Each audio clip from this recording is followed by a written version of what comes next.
What's up, everyone? I'm here with my NFL Week 16 DraftKings picks. I first want to apologize for not getting out a Week 15 video. I had all the graphics ready to go. I just was not able to get to the commentary. It's a very hectic time of the year, as you can imagine. So hopefully you guys can give me a pass on that. Also, for this video, I'm going to do things a little bit differently. I'm not going to be giving out stacks. I'm just going to try to give out a couple of players at each position that I like. So hopefully this can help you, even though I won't be giving out quite as many picks as I usually do. Again, very hectic time of year. Hope to get out my sleeper/value picks video next week, tomorrow as well. So be sure to look out for that. And without further ado, let's go ahead and get into the video. So starting off here at quarterback, we have Andrew Luck. And at $7,000, he's not exactly the cheapest bang for the buck quarterback this week, especially with all the injuries that he has right now, from his shoulder to his elbow to his thumb. I believe the thumb is the thing that's hindering him the most right now. But all in all, it looks like he's going to play, and it's not going to scare me away from playing him. This Oakland passing defense was very, very vulnerable at the beginning of the season. Since then, in the later half of the season here, they've actually kind of come into their own. They're not elite by any means, but they're still a pretty average NFL passing defense and have games. They're actually allowing more passing yards at home than they are on the road right now, which is interesting. So this game is in Oakland, so that is something to keep tabs on. I think this is a good situation to pair Andrew Luck with T.Y. Hilton, or even play him by himself. So that'll be interesting to see there, But, I mean, again, these injuries are not going to scare me away from picking Luck because, I mean, in the last 4 games that he's actually played, remember he skipped one in between Thanksgiving, I believe it was. But he has 10 touchdown passes in his last 4 games. He has not hit the 300-yard mark, but again, he's been throwing for so many touchdowns. And they've actually been very effective on the ground as of late, which is pretty surprising. But they haven't really needed him to throw for that over 300-yard mark. I think this could be a week where he needs to, because this Oakland passing attack on offense is very, very dominant and can really, really take control of games. So Indy is really going to have to do their best to keep up, I think. Especially if Oakland can get the run game going. I really don't think they will have to be honest. But, yeah, I like Andrew Luck a lot this week, and I definitely think he's someone worth taking a look at, especially in tournaments. I don't know if I'm going to play him in cash, but in tournaments, I'm definitely taking a look at Andrew Luck. All right, so DeMarco Murray is my first running back, and as of late, Murray has kind of cooled off. Although he hasn't been playing poorly, he just hasn't been putting up the monstrous fantasy numbers that we had seen in the month before.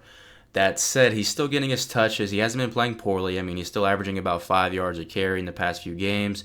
He's been getting his targets.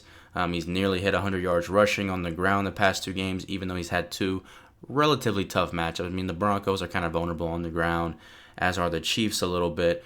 But this week, he has a really, really good matchup against the Jacksonville Jaguars.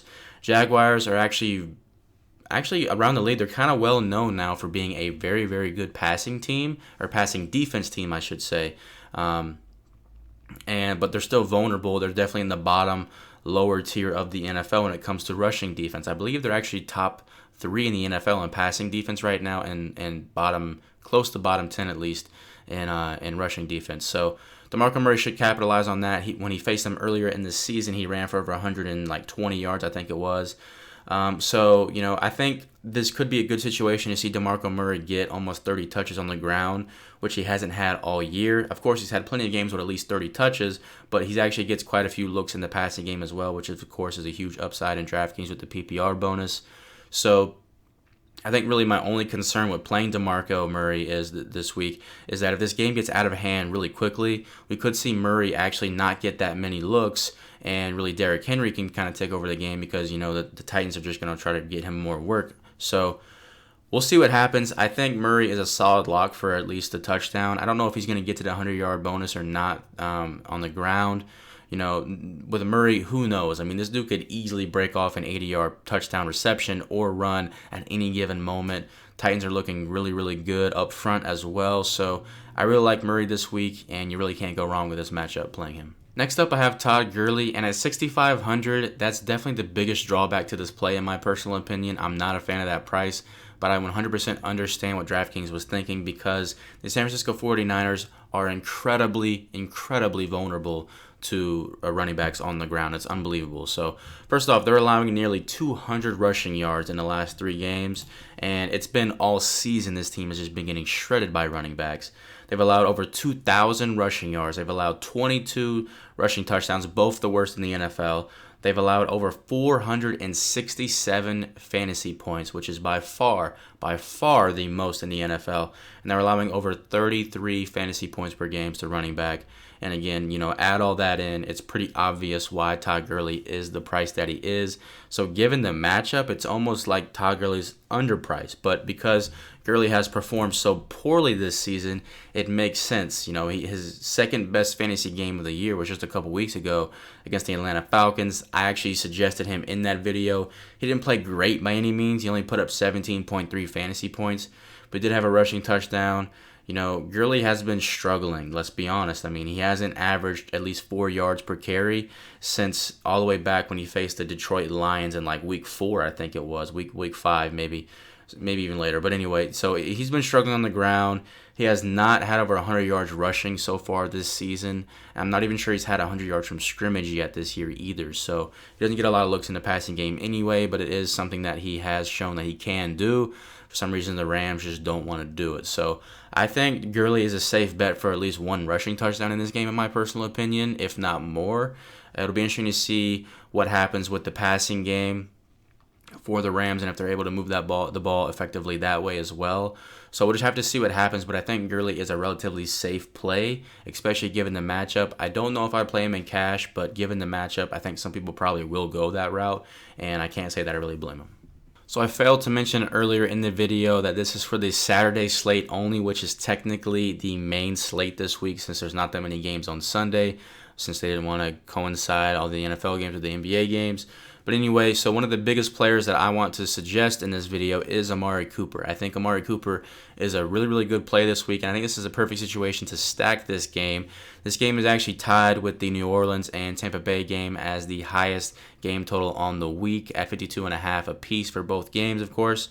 So I want to stack this game, and there's a lot of different ways you can do it. Obviously, since I like Andrew Luck, the best way to probably do this would be Andrew Luck, T.Y. Hilton, and then Amari Cooper. Or you could, flip it around, go Derek Carr, Amari Cooper, then T.Y., whatever you want to do.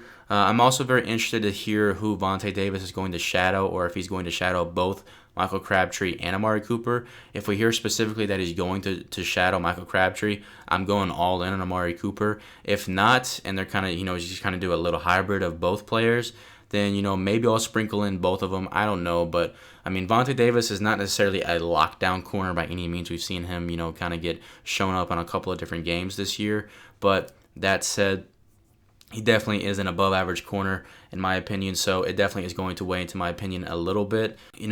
Cooper has not played all up to expectations this year. He's had a lot of, bad games where, he could have had 3 touchdowns where he stepped out of bounds or was a pass interference or a holding penalty or whatever the case may be, push off, different amounts of things. But, I mean, the fact of the matter is this dude is a touchdown threat every single time the ball is thrown his way. I believe I just heard the offensive coordinator. It was somebody on the Raiders personnel say that they deliberately want to get Amari Cooper more involved into the passing attack, obviously, moving forward and heading into the playoffs, which obviously is a great thing for fantasy players. So definitely Amari Cooper is going to be someone I'm going to be looking at. I don't mind the price. I believe $6,500. So, obviously Crabtree is cheaper. But again, I think more people will probably go Crabtree. He's projecting better and he's cheaper.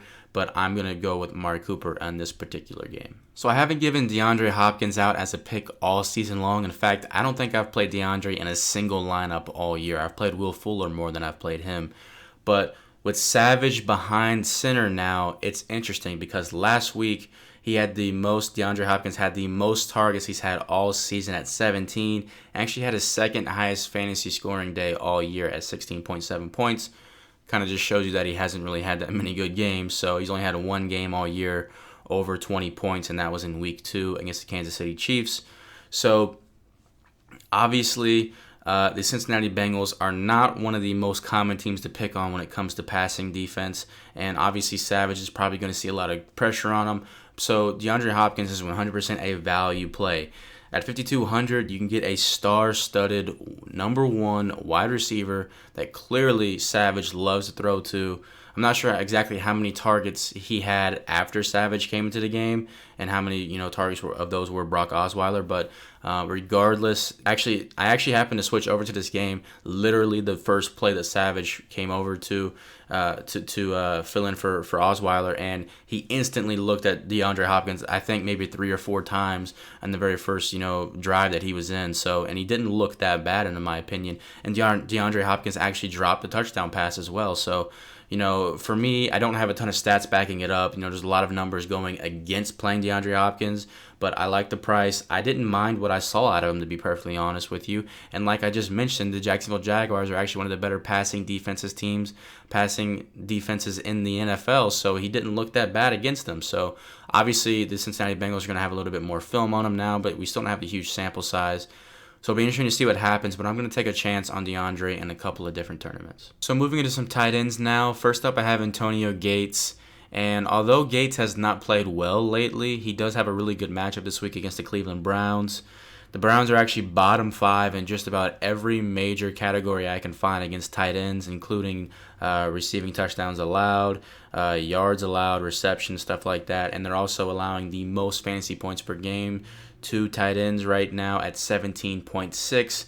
They've allowed over almost 30 fantasy points more than anybody else to the tight end position.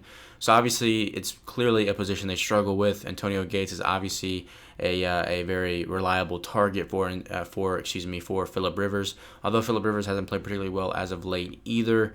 So hopefully they can get things together here and able to get something going against the Cleveland Browns. So next up I have Greg Olsen, and he's going to be my biased pick of the week considering I am a Panthers fan. Greg Olsen is just a few yards short, I believe, of being the first tight end in NFL history to have 3 consecutive 1,000-yard receiving seasons. And, he's facing off against this Atlanta Falcons team who are pretty much bottom 10 for everything that I can find against tight ends as well. They're allowing about 15 fantasy points or so per game to the tight end position, which again isn't a massive amount of points, but again for the tight end position that's actually pretty poor. So they're very vulnerable there. They've allowed quite a few receiving yards. They've allowed 8 receiving touchdowns. 2 tight ends was actually again bottom 5 in the NFL. So Olsen should have a good game. It was pretty clear that the Panthers were going out of their way to get this guy as many targets as they could last week.